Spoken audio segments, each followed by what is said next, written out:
पहले एक राक्षस हुआ करते थे, दो भाई थे। उन्होंने इन्हीं देवी की, काली माँ की सिद्धि करी और उनकी सिद्धि को उन्होंने इस तरीके से मतलब बांध लिया था पूरा कि उन्होंने एक टाइम पर महादेव जी और माता को ही लड़वा दिया कि अगर आप सिद्धि की बात करेंगे तो हमेशा माइंड में रखिए कि आपके जो आराध्य हैं, इनके रूल, इनके तरीके आपको बिल्कुल फॉलो करना पड़ेगा। आपके नियम नहीं चलेंगे, हाँ, उनके आपके नियम। बिल्कुल नहीं चलेंगे, चलेंगे नहीं इनके नियम, और नियम भी ऐसे कि जो परीक्षा दे, इनकी इच्छा है वो आपको पास करना है। सबसे पहला जो जो इनका दिन है, जो सबसे पहला इनका रूप है, वो है शैलपुत्री का।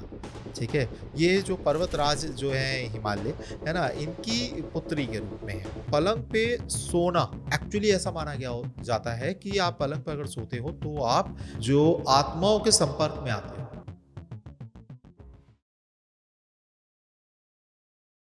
साल में 2 बार नवरात्रे आते हैं, चैत्र नवरात्रे और शारदीय नवरात्रे।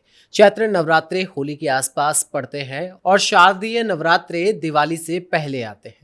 इन नवरात्रों में माता के 9 स्वरूपों की पूजा अर्चना करना बेहद खास होता है। हिंदू धर्म में बड़ी मान्यता है कि 9 दिन जो माता के सभी स्वरूपों की आराधना करता है वो मनवांछित फल पाता है और तमाम जो उसके कष्ट हैं, तकलीफ़ें हैं, परिवार में कोई दिक्कत है, बीमारी है, उन सब का निवारण नवरात्रि में पूजा करके वो कर सकता है। लेकिन सवाल ये आता है कि नवरात्रि में पूजा कैसे की जाए? नमस्कार, मैं हूँ ऋषभ अग्रवाल और आज मैं लेकर आया हूँ ये पॉडकास्ट बेहद खास आपके लिए, क्योंकि 22 सितंबर 2025 से शारदीय नवरात्रों का आगमन हो रहा है, यानी कि उनकी शुरुआत हो रही है और 1 अक्टूबर 2025 को नवमी के साथ इसका समापन किया जाएगा। अब इसमें पूजा अर्चना कैसे करते हैं, किन बातों का ध्यान रखना चाहिए, किस दिन माता के किस स्वरूप की पूजा होती है, क्या विशेष बात होती है और कैसे पूजा आराधना करनी चाहिए, किन बातों का ध्यान रखना चाहिए, क्या खाना चाहिए, क्या नहीं खाना चाहिए और माता से अपनी बात मनवाने का सही तरीका क्या है पूजा आराधना के माध्यम से। इस पर चर्चा करने के लिए है हमारे साथ मानव गुप्ता जी एक बार फिर से मौजूद हैं। इसी के साथ आज हम उनसे ये भी जानेंगे कि पितृदोष को लेकर जो संशय हमारे पास आए सवालों के माध्यम से, उस पर चर्चा करेंगे और इसी के साथ कुल देवी देवताओं को लेकर भी चर्चा करने वाले हैं कि कुल देवी देवताओं की पूजा कैसे करते हैं और नवरात्रों में इनका खास महत्व कैसे होता है या नवरात्रों से कैसे अलग होते हैं। बहुत सारी बातें हम चर्चाएं करने वाले हैं आज के इस पॉडकास्ट में, तो हेडफोन लगा लीजिए और बैठ जाइए इस वीडियो को बिना स्किप किए। और हमारे बीच एक बार फिर से मौजूद है मानव गुप्ता जी। हर हर महादेव, जय माता दी। जय माता दी। कैसे हैं मानव जी? बहुत बढ़िया, बहुत बेहतर। और बताइए कैसा चल रहा है, नवरात्रि की तैयारियां कैसी चल रही हैं? बहुत ज़ोरों शोरों से हैं, बहुत सारी पूजाएं करनी है और माता को देखिए ये टाइम है नवरात्रों का। और आपकी जैसे आपने कहा, बिल्कुल बिल्कुल सही आपने कहा कि जो भी आपकी इच्छा है, जो भी चीज़ें आप चाहते हैं माता से, आप ये टाइम है सब चीज़ों का उनके आगे खुलकर रखने का। ठीक है, ये टाइम है आपका पूरा, आपका पर्सनल जो युग है, मतलब आपकी जो लाइफ की पिक्चर है, इसको बदलने का, अपने अनुसार चीज़ें उनके आगे रखने का। ठीक है, जब माँ और बच्चे की बात होती है, ठीक है, तो उसके अंदर कोई भी कंडीशंस नहीं है। ठीक है, ये वो टाइम है, ये टाइम है जब आप अपनी बिगड़ी बना सकते हैं। ये टाइम है जब आप अपना जो पाना चाहते हैं वो पा सकते हैं। ये टाइम ऐसा है जिस टाइमिंग पर आप जहाँ भी परेशान है, जहाँ भी स्टक कर रहे हैं, जहाँ भी अटक गए हैं जीवन में, उससे भाव से, मतलब उस एनर्जी के साथ में जो माता की है। और ये हम माता मतलब एक ऐसी बात नहीं कर रही है, मतलब कि नॉर्मली बात, ये आदि जगदम्बा है। ठीक है, आदि शक्ति है, जो ये सबसे बड़ी शक्ति है, हम उनकी बात कर रहे हैं। जब वो आपके साथ है तो फिर आपके विरुद्ध कौन होगा? तो ये टाइम है, अगर कोई आप परेशानी है, किसी तरीके की परेशानी है, रुकावट है, कोई दिक्कत आ रही है, कोई ऐसा प्रॉब्लम आ रही है जो आप किसी को नहीं कह सकते, माँ को बोल लो ना, तो वो तो हर बात के लिए तैयार है। तो ये पूरा का पूरा टाइम जो है ये हमारी परमेश्वरी के लिए है, ये हमारी मतलब आप कह लीजिए जिनके आगे त्रिदेवी नतमस्तक होते हैं, हम उनकी बात कर रहे हैं आज। तो ये टाइम बहुत ही अच्छा है और सोच लीजिए क्या चाहिए। शारदीय नवरात्रे शुरू हो रहे हैं 22 सितंबर से, तो और 1 अक्टूबर को इसका समापन होगा नवमी के साथ। 9 दिन में पूजा आराधना करने का समय है। क्या महत्व होता है शारदीय नवरात्रि का? एक हिंदू भक्त के जीवन में? देखिए पहली बात तो ये है कि जब ये जो टाइमिंग है जब हमारे नारायण जी क्षीर निद्रा में जाते हैं, सोने के लिए जाते हैं और जब वो उठते हैं उसके बीच में ये अलग-अलग टाइम में विभाजित होता है। सावन में महादेव जी ने संभाला तो ये टाइमिंग जो है नवदुर्गा का टाइम है, माँ के हाथों में है ना? इनसे पहले अभी गणेश जी का टाइम गया, है ना? उनसे पहले अपने मतलब इनके से पहले अपने पितरों का टाइम है। तो ये सब अलग-अलग टाइमिंग को इस दरमियान सारी सृष्टि को संभालते हैं। तो उसमें सबसे ज़्यादा खास टाइमिंग नवरात्रों का होता है, बिल्कुल। ठीक है? क्योंकि सब आए और देवी-देवता हमारे को दर्शन दिए, पितृ भी आए, सब आए, सब ने अपने तरीके से हमारी इच्छाएँ पूर्ति करी और ये टाइम माँ का टाइम है।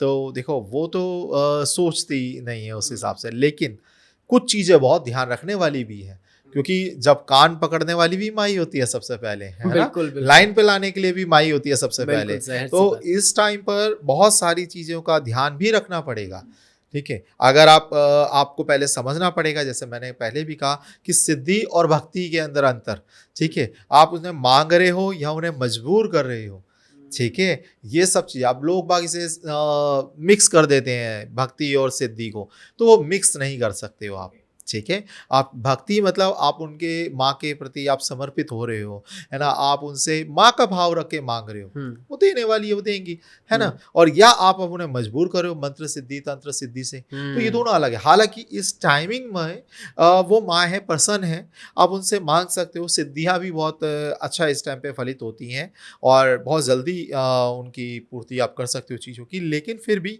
बहुत सारी ऐसी चीज़ें हैं, अगर आप सिद्धि की तरफ जा रहे हो, तो ध्यान रखना पड़ेगा। ठीक है, हालाँकि ये जो टाइमिंग है जब मैंने पहले भी बताया जब जिस भी आराध्य के नज़दीकी का टाइम आता है तो हमें उनके रूल्स मानने चाहिए। तो यहाँ पर ये टाइम है माँ का और जो पूरे नवरात्रे हैं हुँ।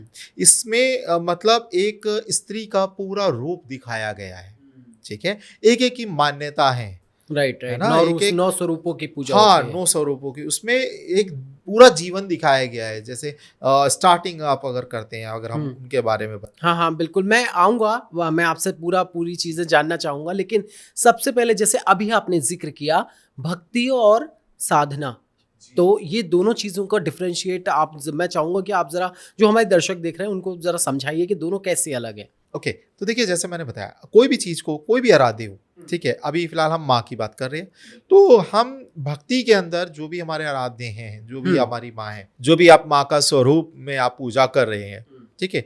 आप इन्हें इनकी जो भी इनसे चीज़ें चाहते हैं, अगर आप भक्ति का मतलब आप इन्हें समर्पित कर रहे हैं, माँ मैं आपका पुत्र हूँ, अब मेरे से बहुत कुछ अपराध हुए, गलतियाँ हुई, जो भी हूँ, जैसा भी हूँ, आपके समकक्ष हूँ, आपके सामने बैठा हूँ, ठीक है?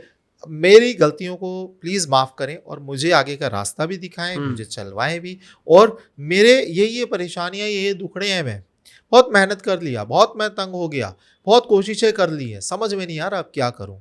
तो आपके आगे हैं ये। अब आप माँ हो, मेरी तकलीफ़ आप नहीं समझोगे तो कौन समझेगा?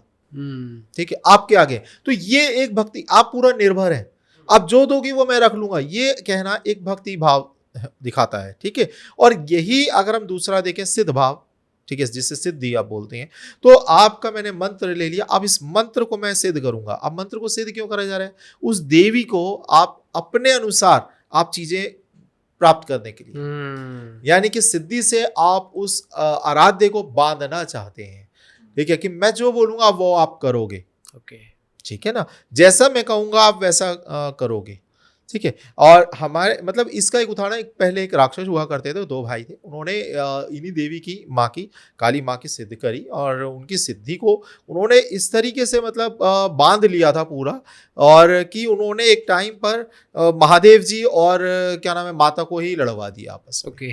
ठीक है? अब आप सोचिए कि ऐसे-ऐसे भी ये सिद्धियों से उल्टा-सीधा भी होता है। तो इसीलिए कभी भी देवी जो होती है ना, वो भी अपनी या कोई भी आराध्य सिद्धि देने से पहले मैं हमेशा कहता हूँ कि अगर आप सिद्धि की बात करेंगे तो हमेशा माइंड में रखिए कि आपके जो आराध्य हैं, ठीक है? इनके रूल, इनके तरीके आपको बिल्कुल फ़ॉलो करने पड़ेंगे। आपके नियम नहीं चलेंगे, हाँ, उनके आपके नियम। बिल्कुल नहीं चलेंगे, चलेंगे नहीं इनके हुँ। नियम और नियम भी ऐसे कि जो परीक्षा दे इनकी इच्छा है, वो आपको पास करने पड़ेगी। नहीं तो अगर आपने नियम तोड़े, परेशानी अगर कुछ ऐसा रहा या लालच या कुछ ऐसी चीज़, तो आप तैयार रहिए उसके बहुत भयंकर परिणाम झेलने के लिए। जैसे कि आप जिक्र कर रहे थे 9 स्वरूपों की, और 9 दिन में माता के 9 स्वरूपों की पूजा अर्चना की जाती है। हर दिन माता के एक स्वरूप की पूजा की जाती है और उसका एक अपना महत्व होता है, एक पूजा की विधि, एक सारी चीज़ें अपनी अलग होती हैं। उसके बारे में थोड़ा-सा मैं चाहूँगा आप खुल के बताएँ हमारे दर्शकों को। तो देखिए, हम यहाँ पर हम भक्ति भाव से बात करेंगे, बिल्कुल। भक्ति की, है ना? हम सिद्धि भाव की बात नहीं करेंगे, क्योंकि सिद्धि के अंदर बहुत सारे उनकी मंत्र, उनकी चीज़ें, उनकी कैसे आचमन होगा, वो बहुत सारी चीज़ें आ जाती हैं। तो अभी हम सिद्धि भाव पे नहीं जा रहे, हम सिर्फ भक्ति भाव पे जाते हैं, ठीक है? जो एक नॉर्मल व्यक्ति को बहुत ईज़िली अवेलेबल हो जाती हैं और आराम से वो माता से कनेक्ट कर सकता है, राइट। ठीक है? तो देखिए, सबसे पहला जो इनका दिन है, जो सबसे पहला इनका रूप है, वो है शैलपुत्री का, ठीक है? ये जो पर्वतराज जो है हिमालय, है ना? इनकी पुत्री के रूप में है, ओके। ठीक है? तो अब ये जो वृषभ वाहन है इनका, बैल का वाहन है, और एक हाथ में इनके कमल है, एक हाथ में इनके त्रिशूल है, ठीक है? और ये बहुत शांत मुद्रा में है, और ये आपको शुद्धता, है ना, और सौम्यता का रूप है ये। ये मतलब एक तरीके की जैसे अनमैरिड लेडी है, हुँ। ठीक है? ये उनका रूप है। ये आपको सिद्धियाँ किसमें देंगी? आपके, अगर आप अट्रैक्शन में चाहते हैं तो इनसे मिल सकता है। लेकिन मोस्टली ये क्या है, ये जितनी काम है, शांति है आप इनके अंदर, वो और मतलब उसमें नहीं आती, ठीक है? फिलहाल अब इससे आगे आते हैं हम दूसरे दिन में, बिल्कुल। ठीक है? ब्रह्मचारी नहीं है, ये दूसरा दिन है।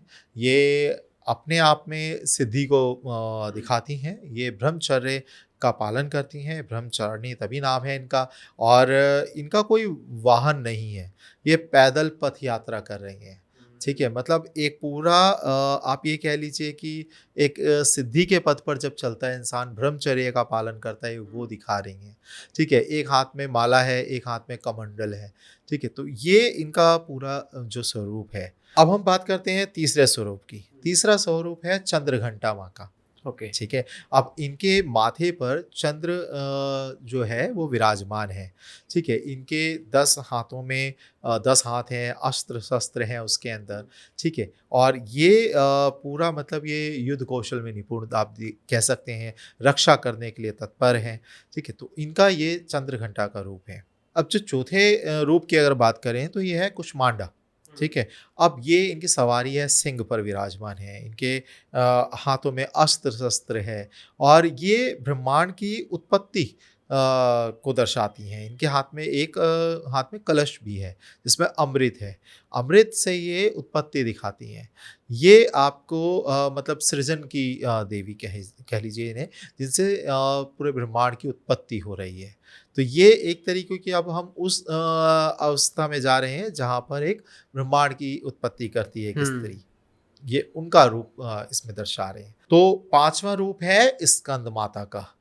स्कंद का मतलब है कार्तिकेय जी, वैसे ये कार्तिकेय जी की माता हैं। अब इनके जो वाहन है सिंह, और ये इनके 4 हाथ हैं, और गोदी में इनके जो बाल रूपी स्कंद हैं, मतलब कार्तिकेय जी हैं। अब ये मातृत्व को दिखाती हैं, ठीक है? जो हम जिसे बोलते हैं ना माँ, अब वो मातृत्व को दिखा रही हैं, ठीक है? तो ये आपके जो भी जिज्ञासा, जो भी आप चाहते हो जीवन में, आप स्कंद माता के रूप में ले सकते हो, मतलब इन माता की शक्ति को। इसी दिन पर आप इनका देखिए, एक बहुत बढ़िया मतलब मैं इस जगह एक चीज़ को ऐड करूँगा, हालाँकि वो अभी हम सबके उपाय बताएँगे साथ-साथ में, बट इस जगह पे एक चीज़ मेंशन करता हूँ कि इस दिन अगर कोई दूध और मीठी चीज़, मतलब जैसे बर्फ़ी, पेड़ा, इनको भोग लगाता है, तो ये मतलब आप और भाव, लेकिन ये भी ध्यान रखें, इस दिन भाव आपका एक बच्चे वाला होना चाहिए, और ये बहुत ज़्यादा इनसे आप लाभ ले सकते हैं। ये एकदम बैलेंस है। जो 5वां दिन है ये एकदम बैलेंस है। बच्चा मतलब एक माँ सबसे ज़्यादा छोटे बच्चे से ज़्यादा मोहित होती हैं, और यही आप भाव रख के इन्हें ध्याते हो तो ये दिन आपको बहुत ज़्यादा पावर देता है। ओके। ठीक है? मतलब जितना, लेकिन सरलता से।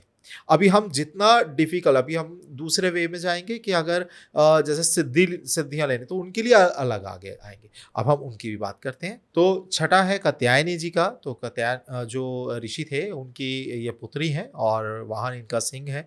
4 हाथ हैं इनके, इसमें भी शस्त्र धारण है, साहस दिखाते हैं ये। और आपको अगर मतलब ऐसा कि साहस की प्रॉब्लम आ रही है या आप मतलब आपके अंदर पावर नहीं आ पा रही है, फ़ील नहीं कर पा रहे कुछ हुँ, जैसे लाइफ़ से, या आप स्टैंड नहीं ले पा रहे, तो इस दिन की आराधना ये आपके लिए बहुत ज़्यादा महत्वपूर्ण रहेगी।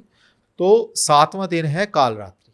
हुँ, अब आए वो माँ जिन्हें जो सिद्ध करने वाले बैठते हैं ना, उनका मतलब ये कह लीजिए इस दिन का वेट करते हैं वो। क्योंकि ये है कालरात्रि, भय का नाश करने वाली, हुँ, आपको शक्ति प्रदान करने वाली। इनकी जो सवारी है वो मतलब आप गधे की सवारी है, और इनके हाथ में एक वर मुद्रा और एक खड़क धारी है। और ये मतलब आपको साहस, आपको भय, आपको तंत्र विद्या, आपको जितनी पावर होती है, ये मतलब हालाँकि इनकी एकदम लाल नेत्र ऐसी और इनकी जो रूप भयानक ऐसा है कि जिसे देखते ही ना मतलब आप ये कहें कि थर-थर काँप जाए, हुँ, ठीक है? ये राइट। वो रूप है। और इस रूप के अंदर आप इन्हें आप दोनों ही तरीके से, प्यार से भी आप इन्हें मान सकते हैं, मना सकते हैं, और आप अगर सिद्धियों की तरफ से जाएँ, तो ये दिन आपके लिए है। डिफ़िकल्ट है, बट इस दिन की सिद्धि अगर आप करते हैं, तो आपके लिए बहुत आगे जो आप चाहते हैं, वो आप प्राप्त कर सकते हैं। ओके।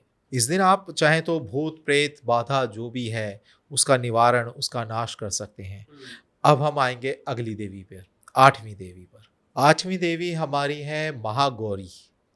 ये आप एकदम सौम्य, सरल, हुँ, ठीक है? हाथ में डमरू, बैल का इनका वाहन है, ठीक है? और ये आपको बहुत सरलता से आपको मतलब प्यार से जो चीज़ें हैं, जिसे आप समर्पित भाव से अगर जाते हैं, तो ये बहुत ईज़िली आपको वरदान दे देती हैं। मतलब ईज़िली आपकी चीज़ें समझती हैं, अटैच होती हैं, इसीलिए कई लोग अष्टमी भी करते हैं। हुँ, वो इसी दिन पे आप आते हैं, और यहाँ पर एक माँ के रूप में, जब कई लोग नवमी करते हैं, कई लोग अष्टमी करते हैं, अष्टमी जो करते हैं वो इसी दिन आकर माँ के साथ में रुकते हैं, ओके। ठीक है? क्योंकि एक अगर माँ देखें संपूर्ण, तो इस दिन की जो माँ है ये लेकिन प्रैक्टिकली थोड़ा समझदार, मतलब समझती हैं सब चीज़ें। जैसे हमारे स्कंद माता थी, वो तो भाव में आके देती थी। ये है जो आपको आपको समझती हैं, आप अगर जायज़ है, सही है, बड़े हैं, आपको अपने तरीके पता है, तो ये आपको ईज़िली आप स से जो भी चीज़ें आप कहते हैं, वो आपको अवेलेबल करा देती हैं। ओके। तो 9वीं हमारी देवी हैं सिद्धिदात्री, जिनका वाहन सिंह भी है और कमल पे भी विराजमान है। और ये हमारी 9वीं देवी हैं। इस दिन आपकी जो भी सिद्धियाँ हैं, वो जो भी आप करते आ रहे हैं, वो पूर्ण होने का दिन है, ठीक है? ये सिद्धियाँ देती हैं, और ये आपकी जो भी आराधना अब तक हुई, उन्हें पूर्ण करती हैं। तो ये वर्णन है बेसिकली ये 9 देवियों का। मानव जी, ये तो आपने वर्णन बता दिया कि 9 दिन में किस दिन किस माता के स्वरूप की पूजा होती है और क्या फल मिलता है और किस लिए पूजा की जाती है। लेकिन अभी बहुत सारे लोगों के ज़हन में ये है कि पूजा कैसे करें, किन चीज़ों का ध्यान रखें, क्या काम करें और क्या ना करें। मोस्टली मैं उन लोगों की बात कर रहा हूँ जो मेरे जैसे लोग हैं, जो घर से दूर रहते हैं और मेट्रो सिटीज़ में अपना या कहीं भी बाहर रह के, घर से दूर रह के जो है जॉब कर रहे हैं या बिज़नेस कर रहे हैं और वो अकेले रहते हैं और वो पूजा अर्चना करना चाहते हैं। तो ऐसे लोगों को किन बातों का ख्याल रखना चाहिए? तो देखिए, बहुत ना मैं हर चीज़ को बहुत ईज़ी वे में बताने की कोशिश करता हूँ, जैसे कि एक जो साधारण व्यक्ति है वो हुँ, कर पाए, ठीक है? आपको 2-3 चीज़ों का ध्यान रखिएगा, ठीक है? एक तो आप अगर इनकी सिद्धि करना चाहते हैं या भक्ति करना चाहते हैं, दोनों ही चीज़ों के लिए थोड़ा-सा टाइम निकालें, ठीक है? एक आप लाल कोई आसन ले लीजिए, और जो कि आपका हो कंबल कंबल का, यानी कि ऊन का, उनका। है ना? आप एक लाल आसन ले लीजिए, और आप एक माला ले सकते हैं। अब माला आप चाहें तो रुद्राक्ष की ले लें, कोई दिक्कत नहीं है। ठीक है, आप चंदन की भी ले सकते हैं उसमें, और इसमें आप अगर जो क्लियर क्वार्ट्स होते हैं हुँ। इसकी भी आप ले सकते हैं। ठीक है, ये माला पे आप इनके जो भी आप मंत्र एक ले लीजिए, मंत्र कई हैं। देखिए मैं ऑनलाइन कोई मंत्र नहीं देता हूँ, बट हाँ, माँ के कई सारे मंत्र हैं, और जिसमें अगर मैं शेयर भी करूँ, ओम ऐं ह्रीं क्लीं चामुंडाय विचे नमः, ये आप चाहे मंत्र ले लें, सिंपल सा मंत्र है। इनमें तीनों देवियों की शक्ति आप देखेंगे। चामुंडा माँ के पास जाएँ आप, यही मंत्र का वर्णन देखेंगे वहाँ पर। आप काली माता के पास जाएँ, उनका भी यही मंत्र देखेंगे। ज्वाला जी जाएँ, वही मंत्र है हुँ। देखेंगे। इस एक में एम मतलब जो इसमें मंत्र में हम इसको अलग से वो करें कि एम जो है ये सरस्वती हुँ। माँ का बीज मंत्र है। ठीक है? और इसी के अंदर आपने जैसे ओम ऐं ह्रीं, तो ह्रीं जो आता है ये लक्ष्मी माँ का बीज मंत्र है। ओके। ठीक है? और ओम ऐं ह्रीं क्लीं, तो क्लीं जो होता है ये काली माता का है। हुँ। ठीक है? बीज मंत्र। तो इसके अंदर ये तीनों देवी आ गई। फिर चामुंडा जो कि हुँ। संहार कर देती हैं, मतलब सारे कष्टों का। ठीक है? जो भी विरोध है, जो भी शत्रु है, जो भी भूत प्रेत सारी चीज़ें उनको संहार करने वाली हमारी चामुंडा माँ है। ठीक है? तो ये चामुंडा है विच्चे। तो ये एक मंत्र है, बहुत सरल मंत्र है। इसकी आप माला कर सकते हैं। और लेकिन फिर मैं वही हुँ। कहूँगा, ये माला अगर आप कर रहे हैं तो आप इसे सिद्ध मतलब ऐसे करने की बजाय आप ये सिर्फ़ करें। माँ को समर्पित करके करें, बस कि माता ये मैं करने बैठा हूँ, यहाँ पर ये चीज़ जो मैं कर रहा हूँ, ये भी हुँ। आप ही की कृपा से पूरी हो। ठीक है? तो ये आपको अगर आप करते हैं इस तरीके से, और टाइमिंग कोशिश करें, टाइमिंग एक ही चुनाव करें, डेली रोज़ का। डेली का। हाँ, डेली अच्छा। का जो भी 9 अपने 9 नवरात्रे दिन हैं, की पूजा 9 का दिन की एक पूजा ही समय। एक ही टाइम समय रखेंगे, वो बहुत बेहतर है। तो तीसरी चीज़ जो है, जो बहुत ज़्यादा ध्यान रखने वाली है, आपके आचरण का, शुद्धता का। ठीक है? हुँ। इसका ध्यान बहुत ज़्यादा रखें। अगर लड़के हैं तो या लड़कियाँ भी हैं तो देखिए, इस टाइमिंग पर ना हुँ। स्त्री को आप जैसा समझते हैं, ठीक है, वैसा ना समझें। आप मेरे कहने का मतलब समझे कि अगर जेंट्स है तो आप जिस तरीके से स्त्री पक्ष के लिए आप रूबरू हो रहे हैं, छेड़ रहे हैं या गलत लैंग्वेज यूज़ कर रहे हैं, कोशिश करें इवन जो गालियाँ भी आप यूज़ करते हैं, क्योंकि बहुत आजकल ये ना एक गालियों हिस्सा बन गया लोगों का हाँ, लाइफ़ का। बिल्कुल। ठीक है? इस टाइमिंग पे वो अवॉइड, वैसे तो पूरी लाइफ़ में नहीं बोलना चाहिए। अगर कोई व्यक्ति गाली दे रहा है, अपना बुद्धदेव खराब कर रहा है। सीधी-सी बात है। दूसरा, ये बहुत ज़्यादा निंदनीय है मेरे हिसाब से कि आप किसी की बहन-बेटी को या किसी के लिए भी आप ऐसा कह रहे हो, ये गलत है बहुत ज़्यादा। ठीक है? लेकिन लोगों का क्या है ना? उन्होंने तो हमारे पीएम जी तक की मम्मी के लिए बोल दिया, हुँ। है ना? तो ये भी एक बहुत ज़्यादा मतलब निंदनीय ही है। ये ऐसा करने वाले, मेरे को तो लगता है इनको कड़ी से कड़ी सज़ा मिलनी चाहिए। बट जो भी है, किसी की फैमिली के लिए आप नहीं बोल सकते हैं ऐसा, और नहीं बोलना चाहिए। हुँ। यहाँ पर इन दिनों आप अगर ऐसा कुछ करते हैं तो आपको प्रत्यक्ष रूप से प्रमाण मिलेंगे, परेशानी आपको देखने को मिलेगी। ठीक है? ये आप ग्रहों को बैलेंस कर रहे हैं। एक माँ सब कुछ आपको मतलब जिता सकती है, लेकिन वो ये बर्दाश्त नहीं कर सकती। ठीक है? कि आप स्त्री पक्ष से ऐसा बिहेव करें। तो यहाँ पर आप समझिए इस बात को कि ये टाइम है, इसमें औरतों का सम्मान करें, वैसे-वैसे ज़िंदगी में सम्मान ही करना चाहिए। हुँ। ठीक है? लेकिन ये टाइम पर ख़ास ध्यान रखें कि अपनी आदतों को बदलें। ठीक है? और अगर हो सके पॉसिबल, मतलब मैं इसे कह रहा हूँ, अगर आप सिद्धि में जाएँगे तो ये 100% आपको करना पड़ेगा कि आपको जो भी फ़िज़िकली रिलेशंस है इसको अवॉइड, ब्रह्मचर्य का पालन करना हाँ, पड़ेगा। ब्रह्मचर्य का पालन करना पड़ेगा। ओके। ठीक है? और इसके बाद में आपको अगर और नेक्स्ट मतलब इसके बाद में आगे क्या करना है कि ये भी बहुत ज़्यादा ज़रूरी है कि आपको सात्विक रहना पड़ेगा। ओके, तामसिक सात्विक, चीज़ों से दूर हाँ, रहना। तामसिक चीज़ों को अवॉइड करना पड़ेगा, बिल्कुल सात्विक रहना पड़ेगा। अगर इसमें और ऐड करते हैं, आप सिद्धि पे चाहते हैं, तो आप कोशिश करें जो आपका पलंग है उसका त्याग करें। ओके। ठीक है? आप नीचे, क्योंकि पहले का टाइम पे अगर आप देखें, हमारे घर में कहीं पलंग ही नहीं हुआ करता था। बेड सिर्फ नहीं होते थे। बेड होता ही नहीं था, सिर्फ चटाई होती थी। ये हमारे सनातन का बहुत ज़्यादा एक अच्छा रूप हुआ करता था तब, लेकिन लोग समझदार थे। आजकल के लोग सिर्फ उनके पहनावे को समझ के हम उन्हें कहते हैं अरे बेकार थे, या आज देखते हैं कि अरे वो तो गरीब टाइम था। गरीब टाइम क्या था? बीघों ज़मीन थी, सारी फैमिली रहती थी साथ में। हाँ, इतनी इक्विपमेंट ही नहीं तो थे, है ना? लेकिन इतनी ज़मीन जायदाद सब कुछ था। लेकिन अब हम कहते हैं नहीं वो गरीब थे, वो इलिटरेट। भैया आपसे वो कपड़े आप कपड़ों के हिसाब से देखते हो, है ना? तरीके के हिसाब से। अरे वो ज़्यादा समझदार थे। वो हुँ। हर एक चीज़ बहुत लेवल थी। क्यों थी? क्योंकि उनके घर के अंदर बहुत पैटर्न दिखते थे। ज़मीन पे बैठ के खाना खाते थे, है ना? तो मंगल देव अपना अच्छा करते थे।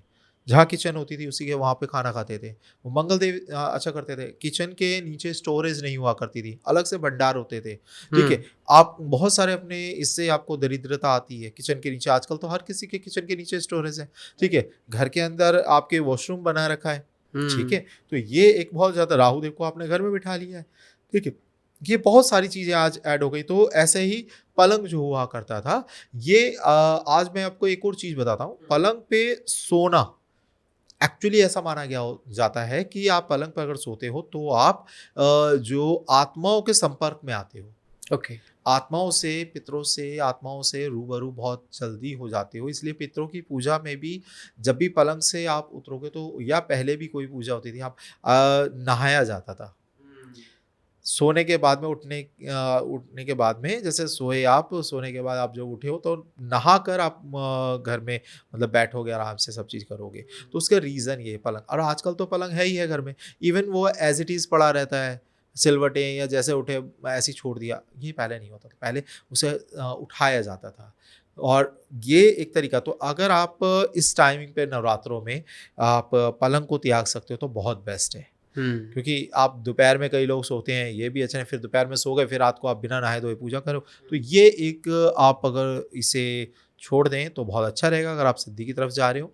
वैसे भी नॉर्मल अगर आप व्रत रख रहे हो तब भी आप ऐसे कर सकते हो, ठीक है। दूसरा एक चीज़ है, आप कोई अगर व्रत रख रहे हो आप 9 देवियों के, ठीक है, तो एक व्रत मतलब सिंगल व्रत नहीं रखेंगे, या तो जोड़े में रखेंगे, ठीक है। आप इसमें पहले के 2 रख सकते हो, पहला आखिरी का रख सकते हो, ऐसे आप रख सकते हो, जोड़े में रखेंगे।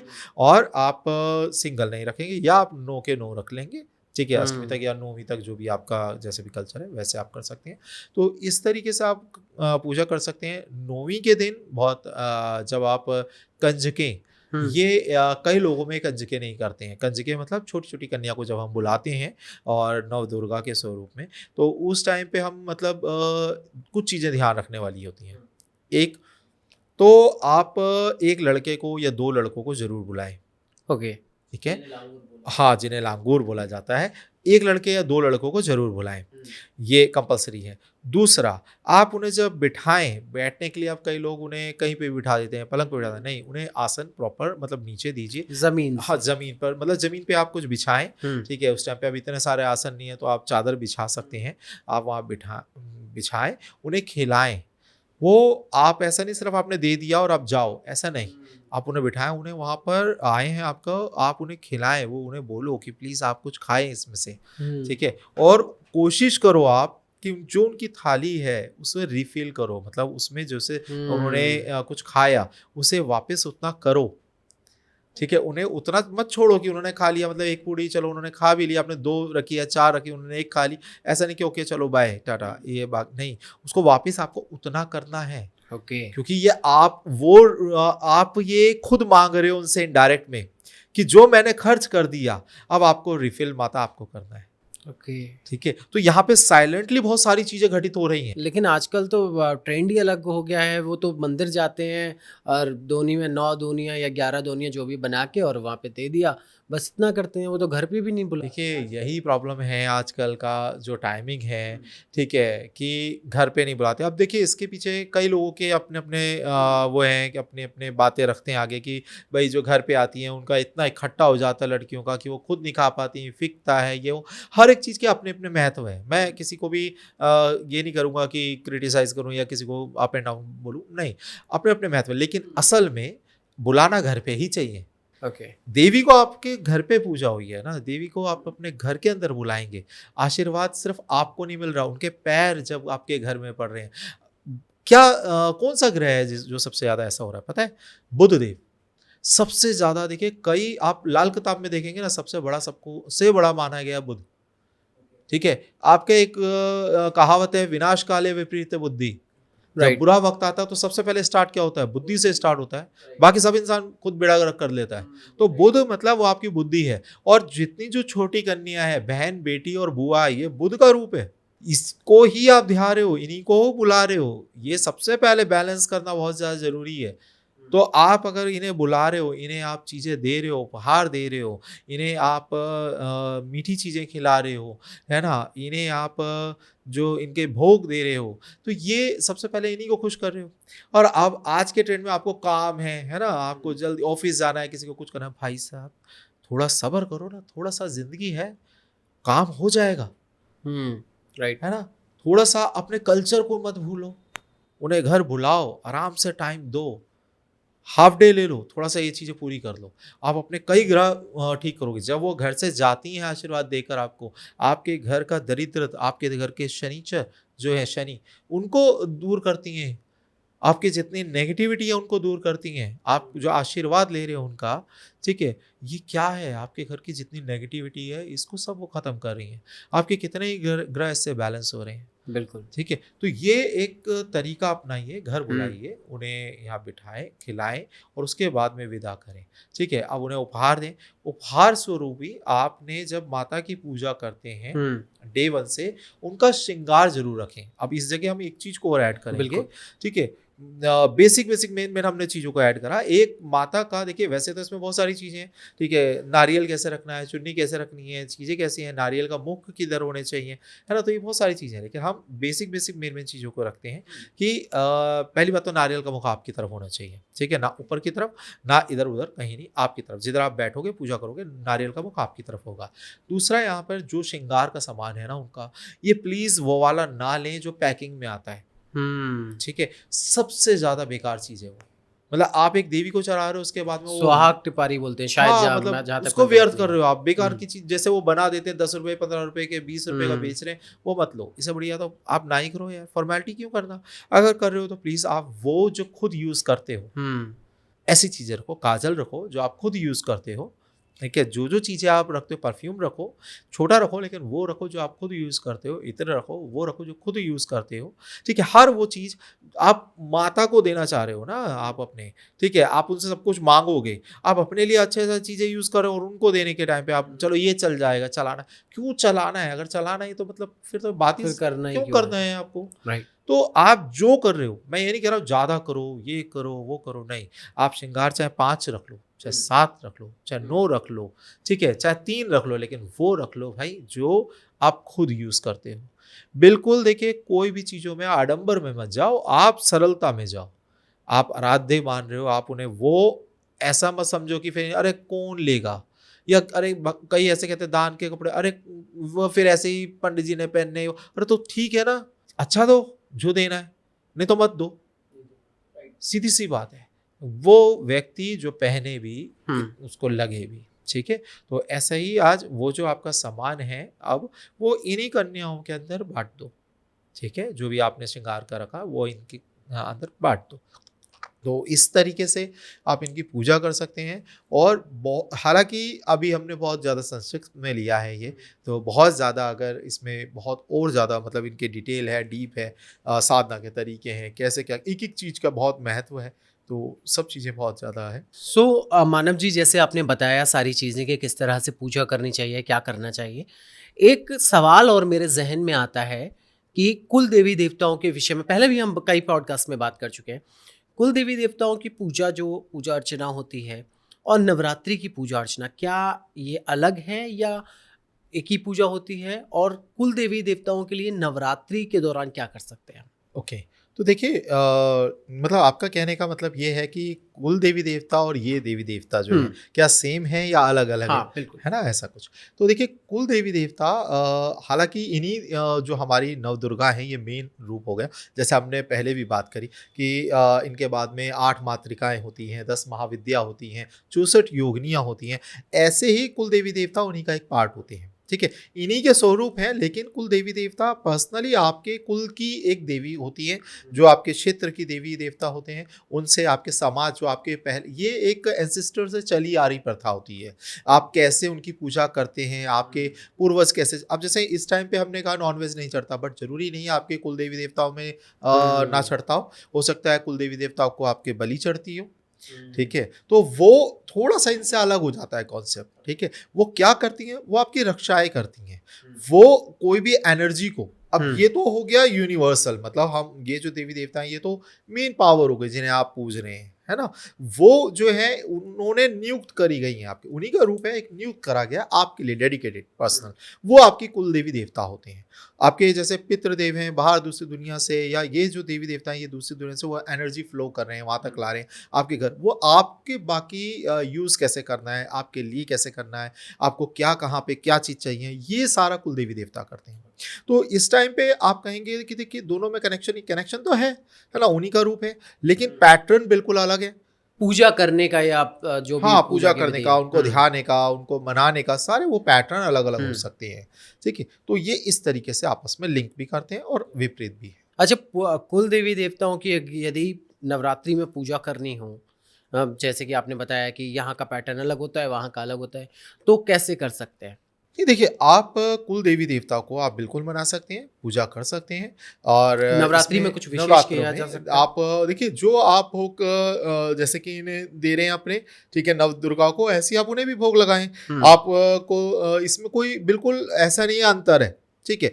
बट जो भी उनके लिए उनके समकक्ष आप बलि देते हैं, वो इसमें नहीं करे जाएगी। ओके। ठीक है?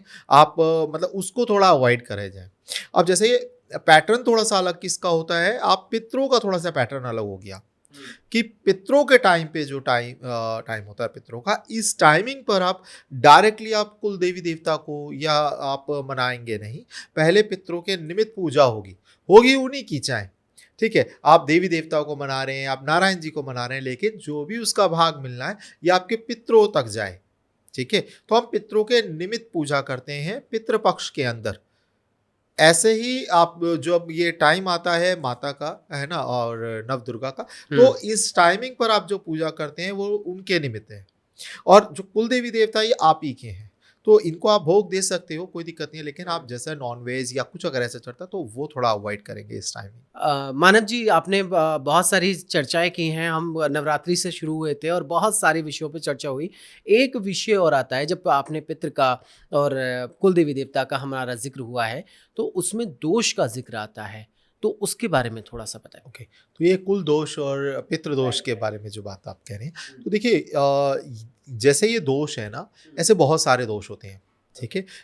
आपका पितृदोष जैसे आता है, ऐसे हुँ। कुल दोष आता है। आपने कुल देवी देवताओं को नहीं ध्याया, नहीं मनाया, है ना? तो आपका कुल दोष लगता है, और इसके अलग-अलग पहलू होते हैं, अलग-अलग कारण बन जाते हैं। पितृदोष होता है, इसके अलग-अलग स्टेज होते हैं, आपकी कुंडली में मिलता है देखने को, आपके नवम भाव में मिलता है देखने हुँ। को कुंडली के, आपके सूर्य देव पीड़ित हैं, और इसका सबसे ज़्यादा एक मतलब आपको जानने के लिए, परखने के लिए आप देख सकते हो कि सबकी कुंडली में मिलेगा, फैमिली में। सिर्फ ऐसा नहीं, क्योंकि पितृ तो सबके हैं ना। अब आधे लोग ये तो नहीं कहेंगे मेरे नहीं है, आधे हैं कहेंगे मेरे हैं, है ना? सबके हैं। तो सबकी कुंडली में आपको नवम भाव के अंदर, आपको सूर्यदेव में, सूर्यदेव की राशि के अंदर हुँ। आपको वो मतलब दोष देखने को मिलेगा। उन पे दृष्टि ऐसी होगी राहु की, या शनि की, या शनि सूर्य के साथ बैठे होंगे, तो मतलब इस तरीके से ये राहु सूर्य के साथ बैठे होंगे, तो ये इससे और अलग-अलग दोषों से देखा जाता है कि कितना प्रबल है आपका जो पितृदोष, ठीक है? और ऐसे ही कुल दोष होता है। ऐसे ही अभी जैसे पितृपक्षों का टाइम हुँ, होता है, राइट। तो पितृपक्षों के टाइम के अंदर एक चीज़ का और जब भी कभी पूजन कराते हैं आप किसी सिद्ध ब्राह्मण के द्वारा, उनके द्वारा अगर पूजन कराते हैं, तो इसमें और भी बहुत सारे दोष लगते हैं। हम तो सोचते हैं कि पिंडदान सिर्फ़ कराना है पितरों के लिए होता है ना? तर्पण करें सिर्फ़ पितरों के लिए होता है, दान करें सिर्फ़ पितरों के लिए, ऐसा भी नहीं है। कई ऐसे भी हैं जैसे कि आप जिन्होंने अबॉर्शन कराया, ओके। है ना? तो ये जो आया जो इस ज़िंदगी के अंदर, और आपने उसको हटा दिया, उसका अबॉर्शन करा दिया। अब वजह बहुत सारी हो सकती हैं, हम उस पे अभी नहीं जा रहे, बट आपने जो करा, ये भी दोष लगता है। ओके। इससे भूमि दोष और संपत्ति दोष भी बनता है, क्योंकि जो बच्चा जन्म ले रहा है वो अपना भाग्य खुद लिखवा के आ रहा है। आपने इतने टाइम से भगवान से माँगा, और वो उसके माध्यम से एक चीज़ आपको मिल रही थी, और वहाँ से आपने हटा दी। तो ये आप में बहुत सारे दोष लगते हैं इस तरीके से। आपके अंदर जीव-जंतु का भी दोष लगता है। जब भी पितृदोष की पूजा होती है, अगर वो सिद्ध ब्राह्मण हैं, समझदार हैं, तो वो ये सारे दोषों को भी शामिल करते हैं। वो पिंड जो होता है, वो एक पिंड इनके लिए भी होता है। ठीक है? हुँ। एक पिंड आपके जो भी जीव-जंतु आपके द्वारा, या आपने अगर कोई जाने-अनजाने में जिसका हनन करा है, ठीक है? और वो भी दोष आपके सर पे लगा है, ठीक है? आपने इवन कोई वनस्पति जो आप खा रहे हैं, अब हम कहते हैं कि क्या पेड़-पौधों में जान नहीं होती, अरे वनस्पति दोष भी लगता है। ओके। आप जो पेड़ पौधे तोड़ रहे हैं, काट रहे हैं, ये सारे दोष भी आपको लगते हैं, तो इसका भी एक पिंड होता है। तो ये इस तरीके से उसमें, अब देखिए ऐसा नहीं कि अलग अलग टाइप के 10 पेड़ काटे तो 10 के अलग अलग पिंड होगा, नहीं, एक ही पिंड में आपका सारा वनस्पति का आ जाता है, जानवरों का आता है। तो इस तरीके से अलग अलग मतलब वो पिंड बनाते हैं, और उस तरीके से आपका फिर पिंडदान, मतलब वो वहाँ पर पिंडदान करवाते हैं पंडित। ठीक है, अब ये कोई सिद्ध है तो घर में भी कर सकता है। ठीक है, घर में करवा दिया जाता है, नहीं तो बाहर करवा सकते हैं। कई लोग यहाँ पे बहुत अलग अलग तरीके के देखिए पंडित है, वो कहते हैं, कई लोग तो कहते हैं नहीं आप नहीं करिए, आपने गया में पिंडों को ही दान, मतलब पितरों को ही दान कर दिया, अब पिंडदान मत करिए, दोष लगेगा, ऐसा कुछ नहीं होता। ठीक है, कभी भी आपके हाथ में चोट लगेगी तो पूरा हाथ काट के नहीं फेंकोगे, है ना। तो पितर अगर नाराज है तो उनको, उनका दान नहीं होता, उनके निमित्त दान होता है, उनके लिए दान करा जाता है। ठीक है, तो इसलिए आप उनके दान करिए, उनके निमित्त दान करिए, उनकी आत्मा शांति के लिए दान करिए, उनके जो विवेक जागृत हो इसलिए पिंड दान करिए, और अपने भी जो दोष है इसको भी खत्म करने के लिए दान होते हैं। ठीक है, वो अच्छा ब्राह्मण है उससे करवाएं, और ये सब चीज़ें आपके दोष काटेंगी। ठीक है, इसी तरीके से आपका देव का भी होता है, देवताओं के लिए। अब देवताओं को भी तो चाहिए ना भाग, तो उनके लिए भी ऐसे ही दान होता है, उनके लिए भी पिंड दान होता है। और आपके जो भी ऋषि मुनि हैं, अब आप किसी ऋषि मुनि की तो संतान रहे हैं ना, तभी तो आपका गोत्र चल रहा है वहां से, तो उनके निमित्त भी दान होता है। तो ये सारे दान, ये सारे दोष इकट्ठे होते हैं, और कोई पंडित है वो एक ही साथ में इन सब चीज़ों को कराते हैं। बिल्कुल मानव जी, तमाम जानकारियाँ आपने साझा की और मुझे लगता है कि ये पॉडकास्ट लोगों ने देखेंगे और जो देख रहे हैं अभी तक, उनको बहुत सारी चीज़ें समझ में आई होंगी कि नवरात्रि को लेकर जो चीज़ें थीं, मिसकंसेप्शंस थे लोगों के बीच में, वो समझ में आए होंगे। और बाकी का हमने जितनी भी चर्चा की उनमें बहुत सारे विषयों के बारे में लोगों के बीच में जो धारणा थी, जो जो उनके पास उनके सवाल थे, जिज्ञासाएँ थीं, उनका समाधान उनको मिला होगा। बाकी आपके मन में, आपके ज़हन में कोई सवाल हो तो ज़रूर कमेंट बॉक्स में डालिएगा। मेरा नाम है ऋषभ अग्रवाल और मानव जी मेरे साथ हैं, इस पॉडकास्ट में जानकारी दे रहे थे। बहुत बहुत धन्यवाद मानव जी आज के लिए समय निकालने के लिए और बहुत सारी जानकारियाँ साझा करने के लिए। हर हर महादेव, धन्यवाद। जय हर माता हर की। महादेव, जय माता दी।